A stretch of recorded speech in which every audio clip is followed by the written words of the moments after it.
Hello everyone, मेरा नाम है अंकित जैन और आज हम आपको पढ़ाने वाले हैं अकाउंटिंग।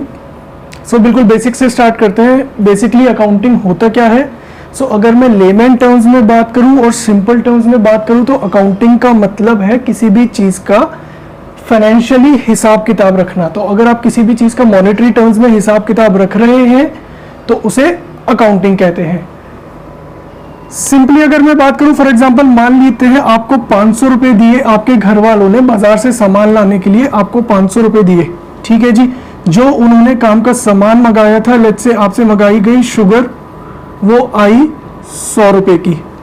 फिर उसके बाद उन्होंने आपसे मंगाया था आटा, वो आया 150 रुपए का। आपने ये सामान लेकर आए, आपका इतने का खर्चा हुआ, आपके पास कुछ पैसे बचे, उस पैसों में से आपने क्या करा, आपने चॉकलेट खरीद ली खाने के लिए 50 रुपए की। ठीक है, अब जब आप ये सामान लेके घर पहुंचे, आपसे हिसाब मांगा गया कि भैया हमने आपको 500 रुपए दिए थे, इसमें से आपका कितना खर्चा हो गया और कितने पैसे बचे। तो जब आपने हिसाब दिया, आपने बताया जी 100 रुपए की चीनी आई, 100 रुपए का आटा आया, 250 रुपए इस चीज में खर्च हो गए और 50 रुपए की मैंने चॉकलेट खा ली, तो टोटल 300 रुपए खर्च हो गए और मेरे पास अब 200 रुपए बचे हैं जो आपने घर वालों को ले जाकर दे दिए। जब आप ये हिसाब दे रहे हो, अगर आप ये जो हिसाब लगा रहे हो मॉनेटरी टर्म्स में, इसे हम सिंपल टर्म्स में अकाउंटिंग कहते हैं। ठीक है, अब अकाउंटिंग की डेफिनेशन बताई हुई है AICPA ने, American institute of certified public accountants ने अकाउंटिंग की एक डेफिनेशन बताई है, वो पढ़ते हैं। अकाउंटिंग की डेफिनेशन इसमें है, accounting is the art of recording, classifying, summarising in a significant manner and in terms of money transactions and events which are in part at least of a financial character and interpreting the results thereof. तो एक बार हम समझते हैं कि जब हम ये सारी चीजें बोल रहे हैं तो इसका क्या मतलब है। ठीक है, अकाउंटिंग की डेफिनेशन को यहां पर ब्रेक करते हैं। अकाउंटिंग की डेफिनेशन में आपको क्या बताया? It is an art of recording, classifying, summarising,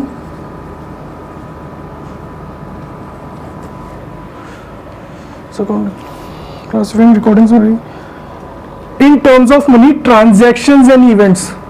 आपको मनी की टर्म्स में ट्रांजैक्शंस और इवेंट्स को क्लासिफाई और समराइज करना है। ठीक है, इसके बाद हमें क्या करना है? इनको हमें इंटरप्रेट करना है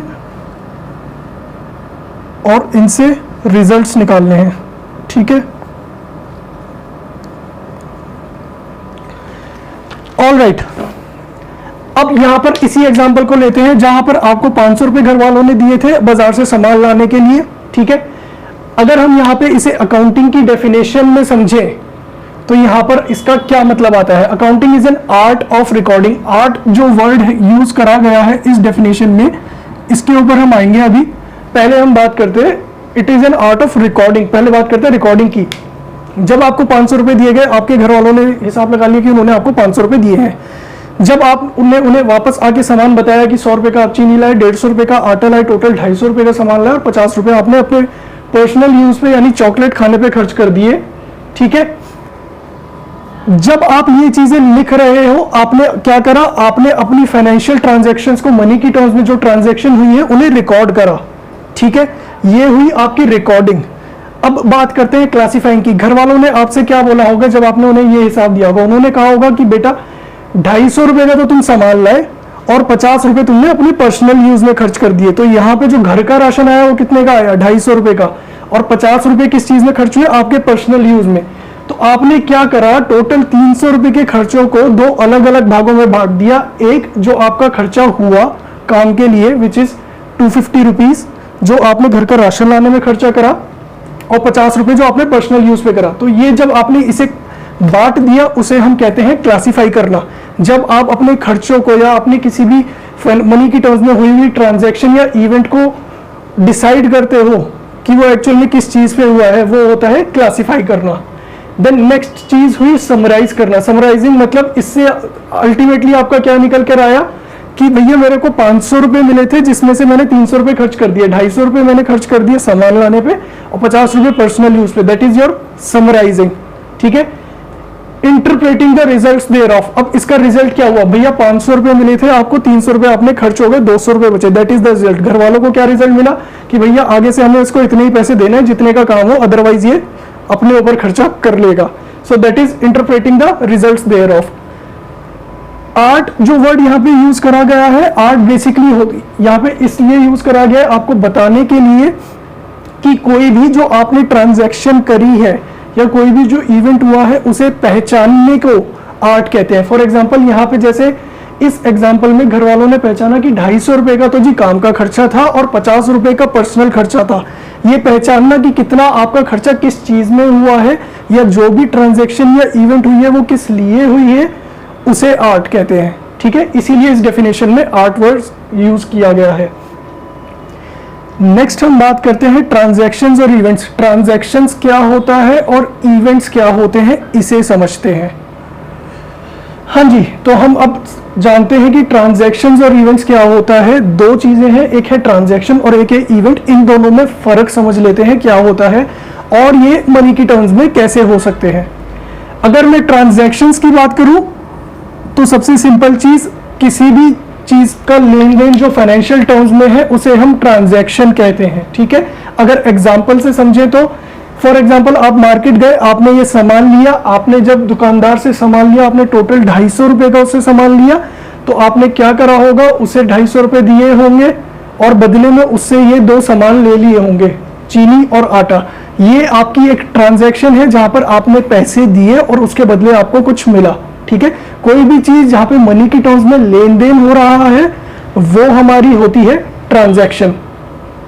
अब अगर मैं इवेंट की बात करूं तो इवेंट क्या हो सकता है, इवेंट होता है वो जहां पर आप कुछ लेन देन नहीं कर रहे बट वो मनी की टर्म्स में हो रहा है। ठीक है, फॉर एग्जांपल थेफ्ट, अगर चोरी हो जाती है तो ये कोई ट्रांजैक्शन नहीं है, यहां पर आपने कोई लेन देन नहीं करा। अगर आपके घर में या आपके ऑफिस में, आपके बिजनेस में चोरी हो जाती है तो वो एक इवेंट है। ठीक है, वहां पर आप किसी सामने वाले व्यक्ति से कोई लेन देन नहीं कर रहे मनी की टर्म्स में, बट ये आपको फाइनेंशियली इंपैक्ट कर रहा है। ठीक है, तो जो चीज आपका जिसमें आप लेन देन नहीं कर रहे होते बट आपका उसमें फाइनेंशियल इंपैक्ट आता है वो आपका इवेंट होता है। फॉर एग्जाम्पल चोरी हो जाना या फ्लड्स आ जाना, आपको मान लेते हैं बाढ़ आ गई, उसकी वजह से आपके माल का नुकसान हो गया, तो वो भी क्या है, एक इवेंट है। ठीक है, या अर्थक्वेक आ जाना, अर्थक्वेक आने से लग से आपकी बिल्डिंग गिर गई, आपका बिल्डिंग का नुकसान हो गया, तो वो भी एक इवेंट है। क्या ये नुकसान फाइनेंशियल टर्म्स में होते हैं? जी हाँ।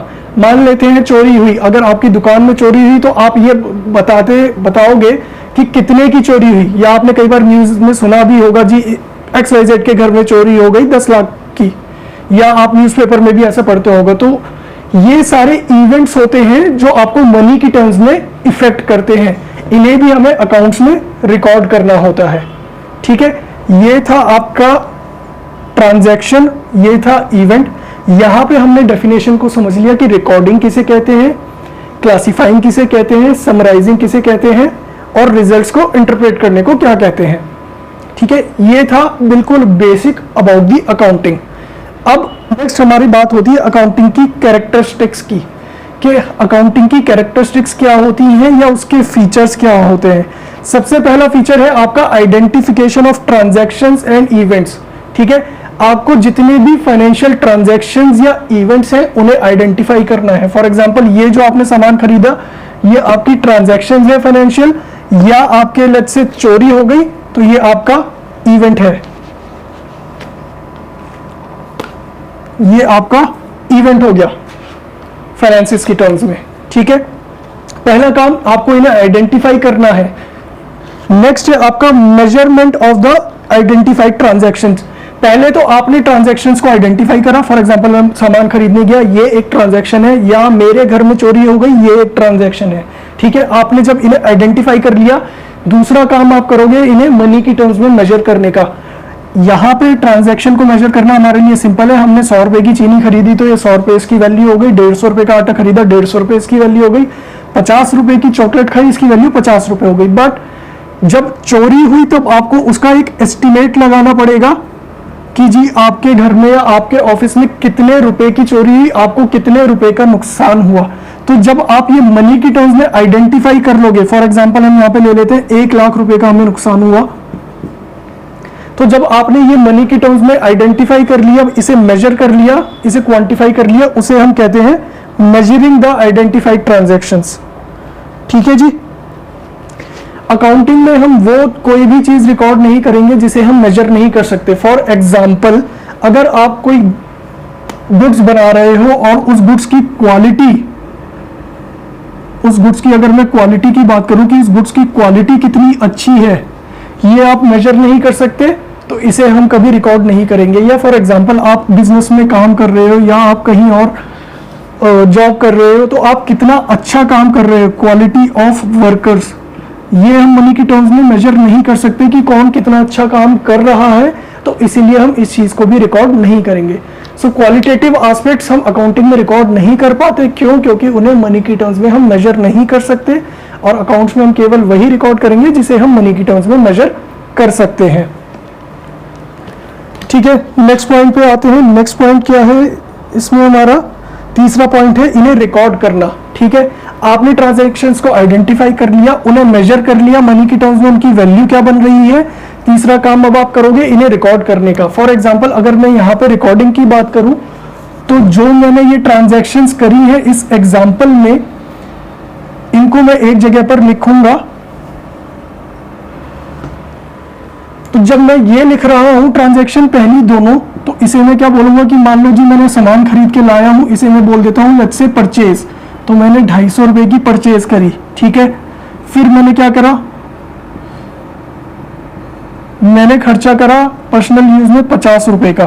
ठीक है, तो जब मैंने ये ट्रांजैक्शंस एक जगह पर लिखी, उसे हम कहते हैं रिकॉर्डिंग। नेक्स्ट आपका फीचर होता है अकाउंटिंग का क्लासिफाइंग। क्लासिफाइंग का यही मतलब है कि आप हर एक ट्रांजैक्शन को अलग अलग सेग्रीगेट करोगे, उन्हें क्लासिफाई करोगे उनके नेचर के अकॉर्डिंग। जैसे ₹250 का मैंने घर का सामान खरीदा था तो ये परचेज में गया। ₹50 की मैंने चॉकलेट खरीदी थी तो ये परचेज में नहीं जाएगी, ये पर्सनल यूज में जाएगी। क्यों? क्योंकि ये मैं अपने पर्सनल यूज के लिए खरीद रहा हूं, ये घर का सामान नहीं है। ठीक है, सिमिलरली जो मेरा लॉस हुआ चोरी से, लॉस बाय थेफ्ट जिसे हम बोलते हैं, उसको मैं अलग रिकॉर्ड करूंगा ₹1 लाख का। ठीक है जी, जब हम इन्हें अलग अलग रिकॉर्ड कर लेते हैं पर्टिकुलर हेड्स में बेसिस देयर नेचर, उसे हम कहते हैं क्लासिफाइंग। नेक्स्ट होता है समराइज करना। समराइज करना मतलब इनसे आपको पता लगाना कि अल्टीमेटली आप पे कितना इंपैक्ट आया। इसका इंपैक्ट क्या है? ₹300 का मैंने खर्चा कर दिया, ₹500 मेरे पास कैश मिला था मेरे को घर वालों से, ₹300 का खर्चा कर दिया तो मेरा ₹200 का कैश बचा होगा। ठीक है, इन ट्रांजैक्शंस की समरी ये है। अगर मैं यहाँ पे चोरी या अपने इवेंट की बात करूं, तो हमारा ये जो इवेंट था इससे क्या हुआ, मेरे को अल्टीमेटली ₹1 लाख का लॉस हो गया। ये इसको मैंने समराइज करा। नेक्स्ट है एनालिसिस और इंटरप्रिटेशन। जब आप ये समरी बना लेते हो, उसके बाद आपके जो रिजल्ट्स आते हैं बिजनेस में, उसे आप एनालाइज करते हो और उसे इंटरप्रेट करते हो। ठीक है, कि उन रिजल्ट्स का क्या मतलब है, उससे आपके बिजनेस में कितना फर्क पड़ा। और जब आप वो इंटरप्रिटेशन कर लेते हो, तब आप उन्हें रिस्पेक्टिव यूजर्स को कम्युनिकेट करते हो, which is our last point, communication. Communication में हमें कुछ नहीं करना होता, हमें ये जो बिजनेस के रिजल्ट्स होते हैं इन्हें रिस्पेक्टिव यूजर्स को कम्युनिकेट करना होता है। रिस्पेक्टिव यूजर्स या स्टेक होल्डर्स कौन कौन होते हैं वो हम आगे जाके समझेंगे। बहुत से अलग अलग लोग होते हैं जिनको हमारे रिजल्ट्स की ज़रूरत होती है। फॉर एग्जाम्पल गवर्नमेंट हो सकती है, आपको टैक्सेस भरने के लिए अपनी इनकम के ऊपर, अपने प्रॉफिट के ऊपर आपको टैक्सेस भरने होते हैं, उसके लिए गवर्नमेंट को आपके रिजल्ट्स जानना ज़रूरी होता है। इसको हम आगे डिटेल में समझेंगे। ठीक है जी, ये तो थे आपके कैरेक्टरिस्टिक्स। अगला पॉइंट पे आते हैं ऑब्जेक्टिव्स ऑफ अकाउंटिंग। तो हमारे ऑब्जेक्टिव क्या होते हैं, हम अकाउंटिंग क्यों करते हैं। देखो दोस्तों, होता क्या है, डे टू डे ट्रांजैक्शंस में, डे टू डे जब आप डे टू डे आप बहुत सारी ट्रांजैक्शंस करते हो तो उन्हें रिकॉर्ड करना ज़रूरी हो जाता है। रिकॉर्ड करना ज़रूरी क्यों हो जाता है? क्योंकि वो आप सारी ट्रांजैक्शंस अपने दिमाग में याद नहीं रख सकते, ठीक है। इसीलिए आपको एक अकाउंटिंग रिकॉर्ड मेंटेन करना ज़रूरी है, जिसके लिए हम अकाउंटिंग करते हैं, ठीक है। दूसरा, डिटरमाइनिंग प्रॉफिट एंड लॉस। आप बहुत सी ट्रांजैक्शंस करते हो जहां पर आप सामान खरीदते हो, बेचते हो। बिजनेस है, कोई भी बिजनेस आप ले लो, कोई भी दुकानदार ले लो, वो सामान खरीदता है, बेचता है, और भी बहुत सैलरीज पे करता है, और भी बहुत सारे खर्चे करता है। इवेंचुअली उसे ये पता लगाना होता है eight the end of the day कि भाई मैं जो ये काम कर रहा हूँ, इस काम को करके मुझे कुछ पैसा बच भी रहा है या नहीं, ठीक है। वो आपको कैसा पता लगेगा कि आपको पैसा बच रहा है या नहीं? उसके लिए आपको अकाउंट्स मेंटेन करने पड़ेंगे, अपने सारे खर्चों का, सारे इनकम का, जो भी आपने पैसों का लेन देन करा या जो भी आपको पैसों से रिलेटेड कोई इवेंट हुआ, उन्हें रिकॉर्ड करना पड़ेगा, और उससे आप पता लगाओगे कि आपको अल्टीमेटली फायदा हुआ या नुकसान। तीसरा, determining financial position. Financial position is somewhat similar, अभी के लिए ये मान के चलते हैं कि ये सिमिलर ही बात है। फाइनेंशियल पोजीशन अल्टीमेटली हमें यही बताता है कि जो हमने पैसा लगाया बिजनेस में, या जो भी हमने काम करा उसमें जो हमने पैसा लगाया, उसके बाद आपको कितना पैसा बचा, आप कितना आपके ऊपर उधार है, या आपको और लोगों से कितना पैसा लेना है, ठीक है। बहुत नॉर्मल सी चीज है बिजनेस में कि आप उधार पर सामान लेते भी हो और आगे सामान बेचते भी हो। तो at the end of the day या at the end of the year आप एक साल बाद ये पता लगाना चाहोगे कि मैंने पूरे साल जो मेहनत करी, उसके बाद अब मेरे पास पैसा कितना है, मुझे फायदा कितना हुआ, मुझे लोगों से कितना पैसा लेना है, या मुझे लोगों को कितना पैसा देना है, ठीक है। That is determining financial position. Next is facilitating management. Again management वही जो लोग बिजनेस चला रहे हैं, जब उन्हें पता लगेगा कि उन्हें बिजनेस में कितना फायदा हुआ या कितना नुकसान हुआ, तब वो उसके बेसिस पे आगे के डिसीजन ज्यादा अच्छे से ले पाएंगे कि उन्हें आगे जाके बिजनेस में क्या करना है, उन्हें किस डायरेक्शन में अपने बिजनेस को लेकर जाना है, ठीक है। Next is providing accounting information to users. Okay, ठीक है। अगेन वही बात है कि जब आपके रिजल्ट आ जाते हैं, जब आप प्रॉफिट या लॉस पता लगा लेते हो अपने बिजनेस का, तो अल्टीमेटली आपको ये डिटरमाइन करना है, ये इंफॉर्मेशन आपको यूजर्स तक पहुंचानी है। यूजर्स में आपकी गवर्नमेंट भी हो सकती है, आपकी मैनेजमेंट भी हो सकती है, जैसे हमने देखा, आपका बिजनेस के ओनर्स भी हो सकते हैं, ठीक है। बहुत सारे अलग अलग यूजर्स होते हैं जिन्हें हमें रिजल्ट्स कम्युनिकेट करने होते हैं। लास्ट पॉइंट इसमें लिखा है प्रोटेक्टिंग बिजनेस एसेट्स। दोस्तों एसेट्स क्या टर्म होती है ये हम अगले चैप्टर में पढ़ेंगे, तो इसे लेके बहुत ज्यादा टेंशन में आने की जरूरत नहीं है। प्रोटेक्टिंग बिजनेस एसेट्स का बस यही मतलब है कि जो भी आपके एसेट, जो भी आप बिजनेस में ओन करते हो चीजें, ठीक है। ओन करने का मतलब जो आपकी अपनी कमाई हुई है, उन्हें प्रोटेक्ट करने के लिए भी उनका हिसाब रखना जरूरी है, ताकि आपको पता रहे कि आप पे कहाँ पे कौन सी चीज है। फॉर एग्जाम्पल, कोई एक बंदा है, लेट्स से अगर वो दिल्ली में रहता है और उसका एक घर है जयपुर में, तो उस घर की देखरेख उसे करनी पड़ेगी, उसका हिसाब किताब उसे रखना पड़ेगा, हर थोड़े टाइम पे उसे वहां पे जाके देखना भी पड़ेगा कि उसके घर पे कोई कब्जा ना हो गया या कुछ हो ना गया हो। तो जैसे इन लेमन टर्म्स वो उसका ध्यान रखने के लिए, उसे प्रोटेक्ट करने के लिए वहां पर फ्रीक्वेंटली विजिट करेगा, वहां पर एक गार्ड छोड़ेगा, सिक्योरिटी गार्ड, उसकी प्रोटेक्शन के लिए। ऐसे ही आपको अपने बिजनेस में, जब आपके बिजनेस में अलग अलग जगहों पर आपके एसेट्स फैले हुए होते हैं, उन्हें प्रोटेक्ट करने के लिए आपको उनका हिसाब किताब रखना जरूरी है। That is protecting business assets. So ये थे हमारे objectives of accounting. Next functions, ये भी समवॉट सिमिलर है। यहां पर देखो, ये पहला चैप्टर है तो थोड़ा थ्योरी चैप्टर है, हो सकता है ये आपको थोड़ा सा बोरिंग लगे, बट इसके आगे आने वाले सारे चैप्टर्स प्रैक्टिकल हो जाएंगे, ठीक है। और इस चैप्टर में जो भी आप चीजें पढ़ोगे वो काफी हद तक ओवरलैप कर रही होंगी एक दूसरे के ऊपर। तो कई बार आपको लगेगा कि मैं सेम चीज रिपीट कर रहा हूं, बट होगा क्या कि वो अल्टीमेटली पॉइंट्स सेम या सिमिलर ही होंगे, तो वो चीजें ओवरलैप करेंगी। Next is function. काम क्या है अकाउंटिंग का? सबसे पहला काम तो भैया यही है, हिसाब किताब रखना, ठीक है। एक सही हिसाब किताब रखना हमारी बिजनेस का, हमारी चीजों का, हमारी मनी से रिलेटेड मैटर्स का। सो पहला पॉइंट इसका यही आता है, मेंटेनिंग सिस्टमैटिक अकाउंटिंग रिकॉर्ड्स, जहां पर आप सिस्टमैटिक रिकॉर्ड्स रख पाए। दूसरा इसका फंक्शन है प्रिपरेशन ऑफ फाइनेंशियल स्टेटमेंट और फाइनल अकाउंट्स। फाइनेंशियल स्टेटमेंट और फाइनल अकाउंट से हमारा मतलब यही है कि हम ये हिसाब लगाना चाहते हैं कि जो हमने बिजनेस में पैसा लगाया उसके बाद हमने उसमें कुछ कमाया या नहीं, ठीक है। ये हिसाब किताब रखना और बिजनेस में हमारे पास आज की डेट में कितना उधार है या हमें कितने लोगों से पैसे लेने हैं, ये सारा हिसाब किताब रखना is preparation of financial statements और फाइनल अकाउंट्स। तीसरा, meeting legal requirements. Legal requirement से यहाँ पर आपका मतलब है दोस्तों गवर्नमेंट को आपका हिसाब किताब, प्रॉफिट और लॉस, आपने कितना पैसा कमाया ये जानना जरूरी है। किस लिए? क्योंकि गवर्नमेंट उस पर आपसे टैक्स लेगी जिसे हम कहते हैं इनकम टैक्स। ये लिया जाता है आपकी इनकम के ऊपर। इनकम का मतलब आपने कितना पैसा कमाया। दूसरा, गवर्नमेंट आपसे एक और टैक्स लेगी जो होता है जीएसटी।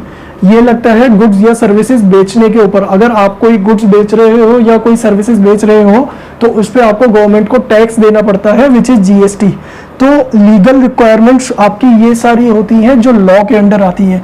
गवर्नमेंट ने इनके अपने अपने एक्ट बना रखे हैं which is why they come under law, और वो लॉ की रिक्वायरमेंट को पूरा करने के लिए आपका बिजनेस का हिसाब किताब रखना जरूरी है। नेक्स्ट पॉइंट है इसमें communicating the financial information.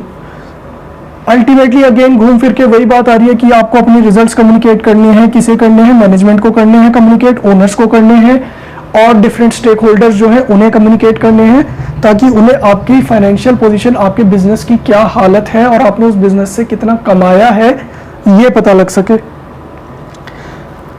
Last है assistance to management. Assistance to management वही पॉइंट आ गया कि मैनेजमेंट को जब रिजल्ट्स पता लगेंगे उसके बेसिस पे वो फ्यूचर के डिसीजंस लेंगे कि उन्हें आगे बिजनेस किस तरह चलाना है और बिजनेस को किस डायरेक्शन में लेकर जाना है। ठीक है, ये थे आपके फंक्शंस ऑफ अकाउंटिंग। अगेन अब इसी के बेसिस में हम यहाँ पे इनकी एडवांटेजेस की बात कर लेते हैं कि अगर हम बिजनेस का हिसाब किताब रखते हैं तो हमें उसका क्या फायदा मिलेगा। सबसे पहला फायदा, फाइनेंशियल इंफॉर्मेशन। आपको अपने बिजनेस की पूरी फाइनेंशियल इंफॉर्मेशन लगेगी। आपने कितने का माल खरीदा, कितने का माल बेचा, कितनी आपने सैलरी पे करी, कितने आपने किराया दिया, कितना आपने प्रॉफिट कमाया या कितने का आपको नुकसान हुआ। ठीक है। Next point is replaces memory. Obvious सी बात है, जब डेली की इतनी ट्रांजैक्शंस आपकी होंगी, आप वो सब दिमाग में तो रख नहीं सकते, आपको उन्हें कहीं ना कहीं लिख के रिकॉर्ड करके तो रखना पड़ेगा। तो उन्हें लिख के रिकॉर्ड करके रखने को हम अकाउंटिंग कहते हैं और इसीलिए इसमें आपकी मेमोरी रिप्लेस हो जाती है। ऑब्वियसली आप दिमाग में इतना कुछ नहीं रख सकते, इसलिए हम अकाउंटिंग करते हैं। फिर आपका नेक्स्ट पॉइंट आता है facilitates comparative study. Comparative study का यहाँ पर आपका मतलब है कि आप कंपैरिजन कर सकते हैं कि आपने इस साल कितना पैसा कमाया विद रिस्पेक्ट टू आपने पिछले साल कितना पैसा कमाया था। ठीक है, अगर आप अपने दोनों सालों के रिजल्ट्स को या दोनों सालों की ट्रांजैक्शंस और इवेंट्स को रिकॉर्ड कर रहे हो तो आप एक कंपैरिजन भी कर सकते हो कि पिछले साल के मुकाबले आपने इस साल कितना कमाया या कितने का नुकसान करा, या आप कितने % से ग्रो करा या कितने % से आप डी ग्रो हुए। ठीक है, ये कंपैरिजन करने के लिए आपको हिसाब किताब रखना जरूरी है। नेक्स्ट आता है facilitate settlement of tax liabilities. ये हम यहाँ पर बता ही चुके हैं, सरकार जो भी आप पैसा कमाती हो उस पर टैक्स लेती है और उस टैक्स की लायबिलिटी को डिसाइड करने के लिए आपका हिसाब किताब रखना जरूरी है। ठीक है, this is facilitate settlement of tax liabilities. Next is facilitates loan. Again आपने कोई लोन लिया हुआ हो, ठीक है, बैंक से या किसी और से आपको किसी का कर्जा देना है तो उसका हिसाब रखने के लिए भी या बैंक से लोन लेने के लिए भी आपको बुक्स ऑफ अकाउंट्स बनाना जरूरी है। Next is evidence in court. Court में आपका कई बार काम आ जाता है। Next facilitate sale of business. अगर आप अपना बिजनेस बेचना चाहते हो किसी और को तो पहले तो वो बंदा ये जानना चाहेगा कि आपका बिजनेस कैसा चल रहा है, और वो उसे फाइनेंशियल टर्म्स में कैसे पता लगेगा, जब वो आपके बिजनेस के बुक्स ऑफ अकाउंट्स देखेगा, जब वो आपके अकाउंट्स देखेगा तब उसे पता लगेगा कि आपका बिजनेस कैसा चल रहा है, तभी वो डिसाइड कर पाएगा कि वो आपका बिजनेस खरीदेगा या नहीं। Next assistance in the event of insolvency. अगर आप कल को बैंकरप्ट हो जाते हो, आपका दिवालिया निकल जाता है या कुछ ऐसा घटना आपके साथ हो जाती है तो आपके बुक्स ऑफ अकाउंट से पता लगेगा कि आपके बिजनेस की हालत इतनी खराब क्यों है। Last point is helpful in partnership. अगर आप किसी के साथ पार्टनरशिप में बिजनेस कर रहे हो तो उसमें ये पता लगाने के काम आता है कि भैया सामने वाले पार्टनर का कितना हिस्सा बना, आपका कितना हिस्सा बना। अगर आप किसी के साथ साझेदारी में बिजनेस कर रहे हो तो जो आप बिजनेस का हिसाब किताब लगाओगे उससे आप डिसाइड कर सकते हो कि आप आपस में कितना पैसा बांटोगे। ठीक है, ये थी हमारी एडवांटेजेस ऑफ अकाउंटिंग। हाँ जी, एडवांटेजेस ऑफ अकाउंटिंग हमने समझ ली। अब हम बात करते हैं लिमिटेशंस ऑफ अकाउंटिंग की, कि अकाउंटिंग के अंदर क्या क्या लिमिटेशंस है, इसमें क्या क्या कमियां हैं। सबसे पहला पॉइंट जो आपको बताया हुआ है, that is accounting is not fully exact. Accounting आपकी पूरी तरह से एग्जैक्ट नहीं है। अब ये यहाँ पे क्यों कहा गया है accounting is not fully exact, इसे समझते हैं। हमने जो आपको अभी पीछे एग्जाम्पल बताया था उसमें हमने इवेंट्स की बात करी थी। इवेंट्स में मैंने आपको एक इवेंट बताया था थेफ्ट की, मान लो आपके यहाँ चोरी हो गई, तो अब आप क्या करोगे, चोरी में आपका कितना नुकसान हुआ ये पता लगाओगे। Problem is real life scenario में आपको इसमें कितना नुकसान हुआ ये एग्जैक्टली आप पूरा सही पता नहीं लगा पाते। तो कई बार यहाँ पे आपको अपना एक एस्टिमेट लेना पड़ता है। एस्टिमेट मतलब आपका अंदाजा, आप अंदाजे से बताते हो कि जी मुझे टोटल इतने रुपए का नुकसान हुआ। लेट्स से मुझे टोटल 1 लाख रुपए का नुकसान हुआ, जो हमने पिछले एग्जांपल में कहा था। तो जरूरी नहीं आपको एग्जैक्ट 1 लाख का नुकसान हुआ हो सकता है आपका नुकसान कुछ ज्यादा का हो या कुछ कम रुपए का हो, बट क्योंकि यहाँ पे आपने अपना एक अंदाजा लगाया था, इसीलिए इस एस्टिमेट को जब भी हम अकाउंटिंग में कहीं पे एस्टिमेट यूज करते हैं या हम कहीं पे अपनी जजमेंट यूज करते हैं तो वो चीजें जरूरी नहीं एग्जैक्ट हो। इसीलिए आपको बोला गया है कि अकाउंटिंग की पहली लिमिटेशन है कि ये पूरी तरह एग्जैक्ट नहीं होती। ठीक है, this was our first limitation कि accounting is not fully exact. Moving on, second limitation की बात करते हैं। आपको सेकंड लिमिटेशन बताई हुई है कि अकाउंटिंग में आपकी अनरियलिस्टिक इंफॉर्मेशन होती है। अब अनरियलिस्टिक इंफॉर्मेशन कैसे बोला हुआ है, यहाँ पे लेट्स से एग्जांपल लेते हैं कि आपने एक कार खरीदी। ठीक है, आपने एक कार खरीदी, उसकी वैल्यू है आज की डेट में लेट्स से 5 लाख रुपीस। अब होगा क्या कि हो सकता है आगे जाके जब महंगाई बढ़े तो आपकी गाड़ी की वैल्यू जो आपने 5 लाख रुपए की खरीदी थी हो सकता है वो आगे जाके ज्यादा की हो जाए। सो पहली बात इसकी, अगर आगे जाके लेट्स से वैल्यू बढ़ जाती है 5.5 लाख रुपए हो जाती है। ठीक है, आपने गाड़ी कितने की खरीदी थी, 5 लाख रुपए की। आप इसे बुक्स में कितने का रिकॉर्ड करोगे, आपका खर्चा 5 लाख रुपए हुआ तो आप 5 लाख रुपए का रिकॉर्ड करोगे। तो यहाँ पे क्या होगा, जो आपकी बुक्स में उसकी वैल्यू आ रही है, जो आपके पास उसकी वैल्यू आ रही है वो 5 लाख रुपए, बट क्या वो इसकी रियलिस्टिक वैल्यू है, नहीं हो, क्योंकि वो उसकी मार्केट वैल्यू 5.5 लाख रुपए है। इसी एग्जाम्पल को थोड़ा और समझते हैं कि अनरियलिस्टिक इंफॉर्मेशन क्यों होती है। आपने जो ये गाड़ी खरीदी 5 लाख रुपए की, आप ये मान के चल रहे हो कि ये गाड़ी आपके पास अगले 5 साल तक चलेगी। ठीक है, आपने इसका एस्टिमेट लिया कि इस गाड़ी की लाइफ आपके लिए 5 साल है, आप इस गाड़ी को 5 साल के लिए यूज कर पाओगे।